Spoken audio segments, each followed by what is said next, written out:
Welcome to the summary of the book Can't Hurt Me, Master Your Mind and Defy the Odds by David Goggins.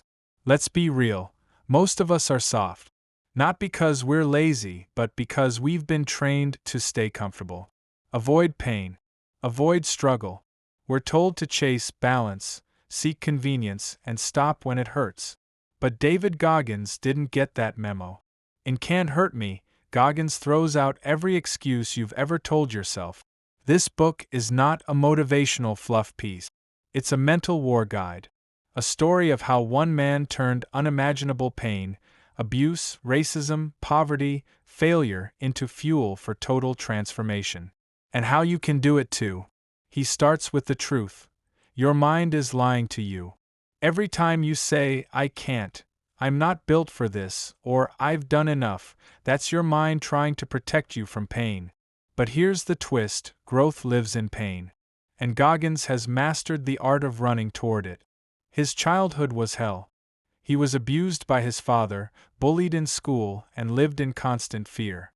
By the time he hit adulthood, he was overweight, insecure, barely getting by. He was working as a cockroach exterminator and eating donuts for breakfast. He could have accepted that as his story. But one day, he looked in the mirror and said, "This isn't me." And that's when the switch flipped. What changed?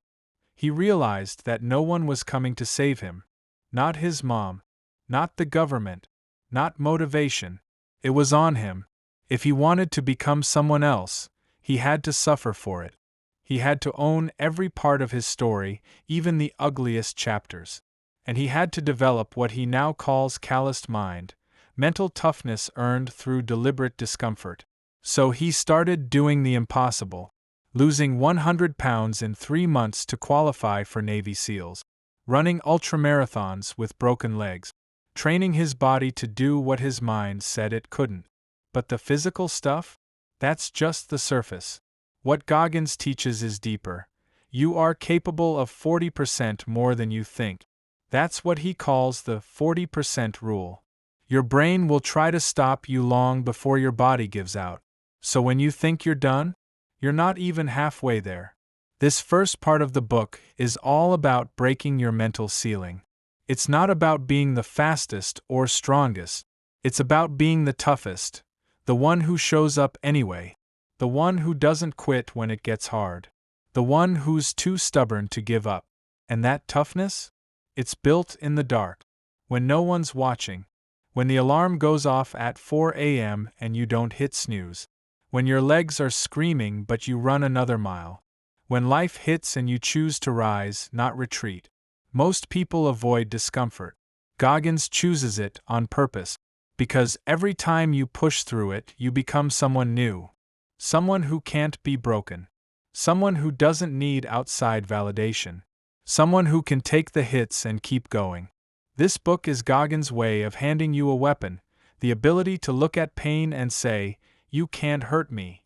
David Goggins doesn't just tell you to push harder, he gives you the mindset tools to actually do it. And one of the biggest ones? Accountability. But not the kind where you post your goals online or ask a friend to check in. He means radical, in-your-face honesty with yourself. In this part of the book, Goggins introduces something he calls the accountability mirror.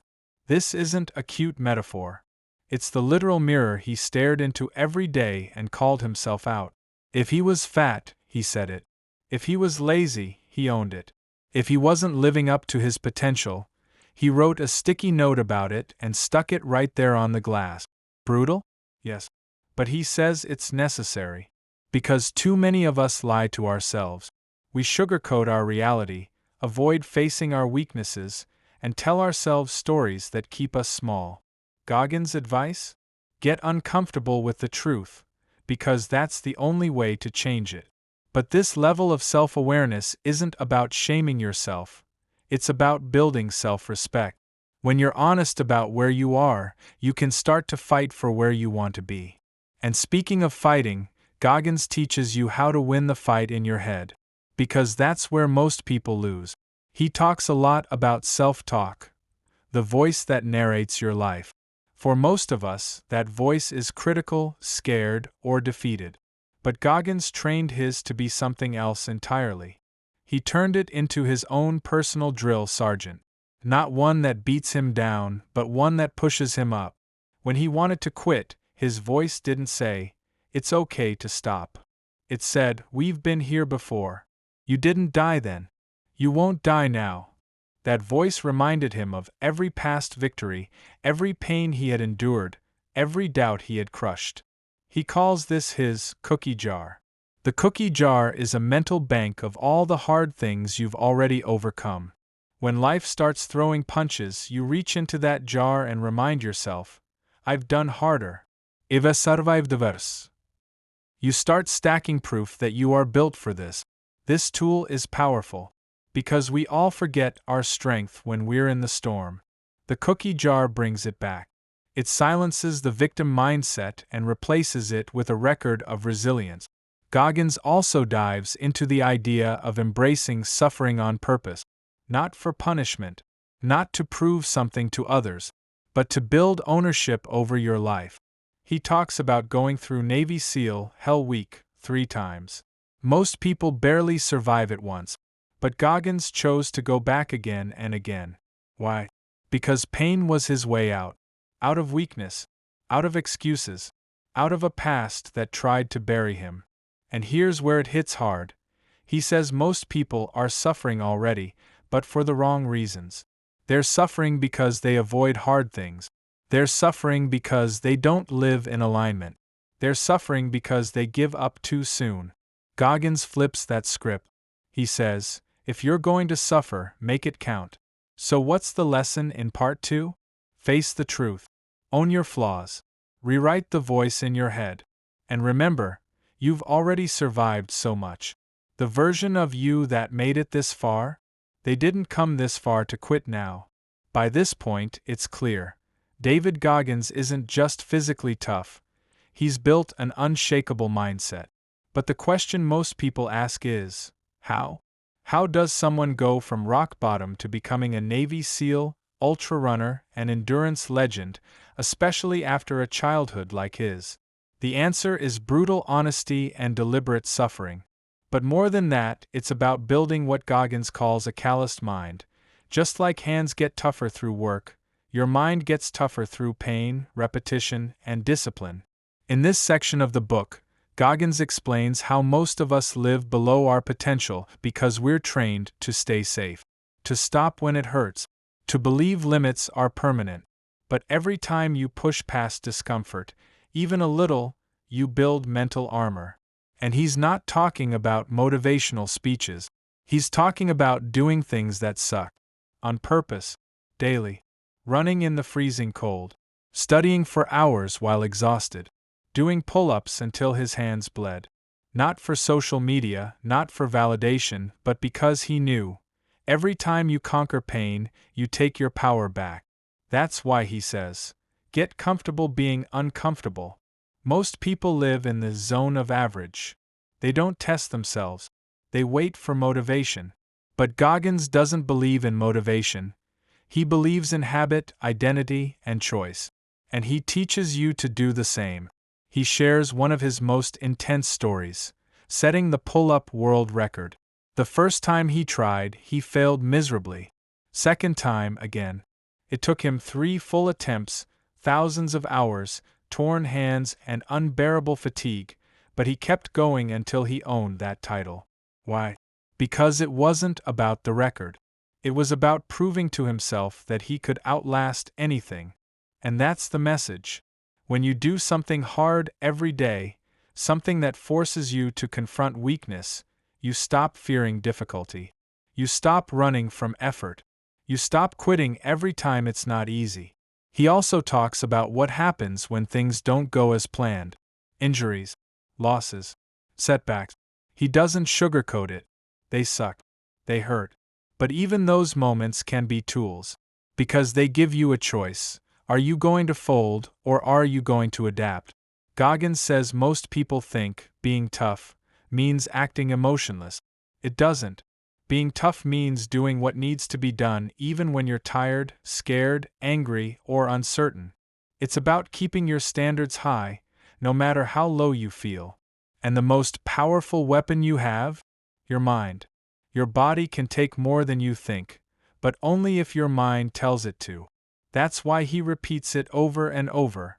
You have no idea what you're capable of until you're tested. So what's the takeaway from this part? You don't need more comfort, you need more confrontation. Confront your laziness, confront your lies, confront your limits, and then crush them, not once but over and over, until your mind is too strong to break. By now you've seen it. Goggins didn't just survive life's beatings, he used them as training. Every setback became fuel. Every ounce of pain became a rep. Every failure became a brick in the foundation of someone who cannot be broken. But Can't Hurt Me isn't just about Goggins. It's about you. This final part of the book makes one thing clear. All the mental toughness, physical endurance, and no excuse discipline Goggins built, it was never just about becoming a SEAL or setting world record. It was about finding freedom. The kind of freedom that only comes when you no longer run from your fears, your past, or your limitations. And now he turns to you and says, you can do it too. He breaks down what he calls the calloused mind lifestyle. This isn't a motivational phase. This is day in, day out living. It means constantly seeking out challenge, choosing the hard path, doing things you don't want to do because you know they build your character. You wake up early when no one's watching. You put in work even when results are slow. You tell the truth, even when it hurts. You don't whine. You don't quit. You show up. Always. Goggins believes that we are all born with untapped potential, what he calls the governor in our minds. Like a car that shuts down before redlining, we're programmed to slow down before we've really hit our limit. But if you take that governor off, if you push through the voice that says, I can't, you find something new on the other side. A version of you that's stronger than you ever imagined. He also explains that toughness isn't about physical feat. It's about doing what matters, consistently, especially when no one's applauding. That's the real work. Becoming someone whose actions speak louder than words. Someone who doesn't need external approval because they've built internal standards. And this discipline? It leads to purpose. After all the achievements, military, ultra-endurance, writing, public speaking, Goggins found that his greatest win wasn't finishing a race. It was becoming someone others could look to and say, if he can do it, I can too. His message is tough love, but it's real love. You have everything you need already. You just haven't demanded enough from yourself. You're capable of more, but only if you're willing to suffer for it. He ends the book with this simple but powerful call to action. You are in control. No one else. Not your past. Not your pain. Not your excuses. You can stay comfortable and stuck. Or you can become unstoppable by doing the work day after day. So what's the final message? You don't have to be perfect. You don't need superpowers. But you do need to decide. To flip the switch. To stop running from pain and start using it. Because every time you say, I won't quit, every time you get back up when no one's cheering, every time you do the hard thing on your own, that's when you become unbreakable. Not because the world got easier, but because you got harder to hurt.